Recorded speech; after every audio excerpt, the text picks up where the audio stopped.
एक साथ कई राज्यों में लोगों का इस तरह बीमार होना हैरान करने वाला है। यूपी, बिहार, मध्य प्रदेश, राजस्थान, ये वो राज्य हैं जहां तेजी से लोग बीमार हो रहे हैं। किसी को तेज बुखार हो रहा है, कोई बदन दर्द और जोड़ों के दर्द से परेशान है। लेकिन ये बीमारी आखिर क्या है? ये रहस्यमयी बुखार क्या है?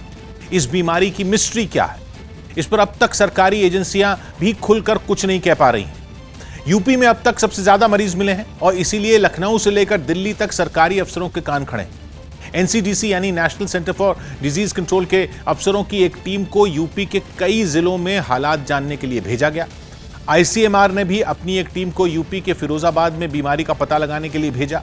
एजेंसियां जानने में लगी हैं कि यह कौन सी बीमारी है जो इतनी तेजी से फैल रही है और लोगों को बीमार कर रही है। लेकिन जो दो जिले ऐसे हैं जहां सबसे ज्यादा लोग बीमार पड़ रहे हैं और बीमारी ने टेंशन बढ़ाई है, वो हैं फिरोजाबाद और मथुरा।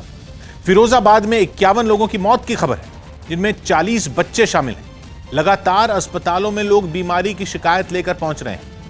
ऐसा ही हाल मथुरा का भी है, जहां अस्पताल पहुंचने वाले लोगों में आधे से ज्यादा बुखार की शिकायत लेकर पहुंच रहे हैं। इसके अलावा यूपी में आगरा, मैनपुरी, एटा, कासगंज, इटावा, सीतापुर, बाराबंकी, श्रावस्ती, फर्रुखाबाद, बलिया और गौतम बुद्ध नगर भी ऐसे ही जिलों में हैं, जहां बुखार के मरीजों की गिनती तेजी से बढ़ रही है और लोग समझ नहीं पा रहे हैं कि आखिर ये बीमारी क्या है।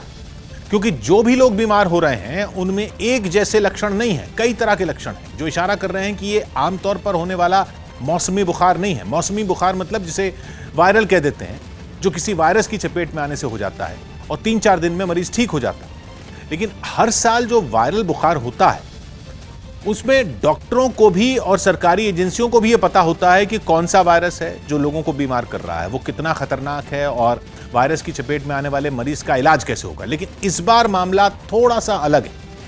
कुछ लोग ऐसे हैं जिनमें बुखार के साथ खून में प्लेटलेट्स की गिनती कम हो रही है। प्लेटलेट कम होते हैं आमतौर पर डेंगू होने पर।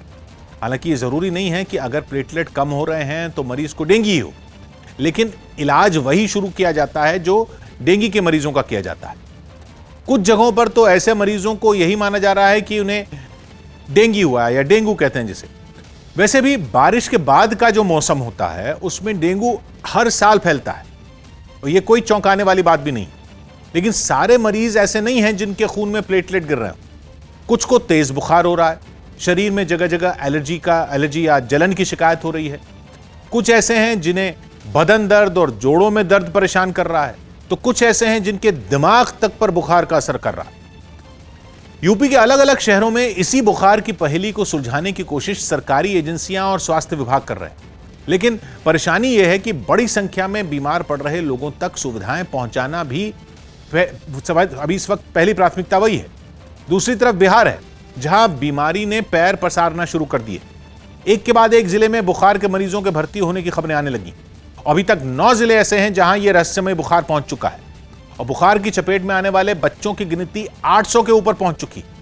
3 बच्चों की तो जान भी जाने की खबर है। ये तीनों मामले बिहार के सारण जिले के। सारण, सिवान, वैशाली, मुजफ्फरपुर बिहार के सबसे ज्यादा प्रभावित जिले। इनके अलावा पटना, गया, भोजपुर, समस्तीपुर और जहानाबाद में भी इस बुखार के मरीज मिल चुके हैं। लेकिन यूपी के अलावा बिहार, मध्य प्रदेश और राजस्थान में अभी बीमारी ने पैर पसारना शुरू कर दिया। ये तीनों राज्य ऐसे हैं जहां सरकारी अस्पतालों में पहुंच रहे ज्यादातर मरीज बुखार की शिकायत बता रहे हैं। बिहार हो, राजस्थान हो या मध्य प्रदेश हो, एक चिंता और सता रही। जैसे ही कोई भी मरीज बुखार की शिकायत लेकर पहुंचता है तो पहले जांच शुरू होती है कि कहीं उसे कोरोना तो नहीं हुआ है। अब बुखार तो कोरोना वायरस का लक्षण है ही। कोरोना भी एक तरह का वायरस है और जिसे वायरल बुखार कहा जाता है उसके तो नाम से ही पता चलता है कि ये एक वायरस से होने वाली बीमारी है। तो डॉक्टर सबसे पहले कोरोना जांच करते हैं। कोरोना के टेस्ट की रिपोर्ट नेगेटिव आने के बाद आगे का इलाज किया जाता है। 8 से 10 दिन का वक्त इस बीमारी को ठीक होने में और शुरुआती कुछ दिन बीमारी को समझने में ही लग जाते हैं। अब केंद्रीय एजेंसियां भी राज्यों से लगातार आंकड़े जुटा रही हैं और इस नए बुखार पर किसी नतीजे पर पहुंचने की कोशिश में लगी हैं, क्योंकि मलेरिया, डेंगू और चिकनगुनिया जैसी बीमारियां तो मानसून की बरसात के बाद देश के कई राज्यों में फैलती हैं। लेकिन इस बार फैल रहा यह बुखार उन बीमारियों से अलग लग रहा है।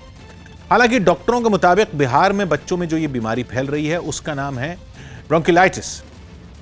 ये नवजात और छोटे बच्चों में काफी आम है। ब्रोंकिलाइटिस फेफड़ों का इन्फेक्शन है। ये ज्यादातर वायरस की वजह से होता है, इसलिए इसे वायरल इन्फेक्शन कहते हैं, वायरल ब्रोंकियोलाइटिस, यानी ऐसा इन्फेक्शन जो वायरस से होता है।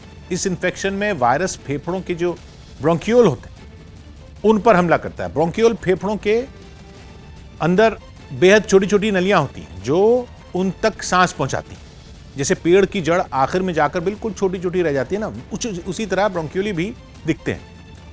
इंसान जब सांस लेता है तब ऑक्सीजन से इसी से फेफड़ों तक पहुंचती। लेकिन ब्रोंकियोलाइटिस होने पर होता क्या है कि ब्रोंकियोल में सूजन आ जाती, वो सिकुड़ जाते हैं और सांस लेना मुश्किल हो जाता है। ब्रोंकियोलाइटिस उन वायरसों में भी होता है जिनसे आम फ्लू फैलता है।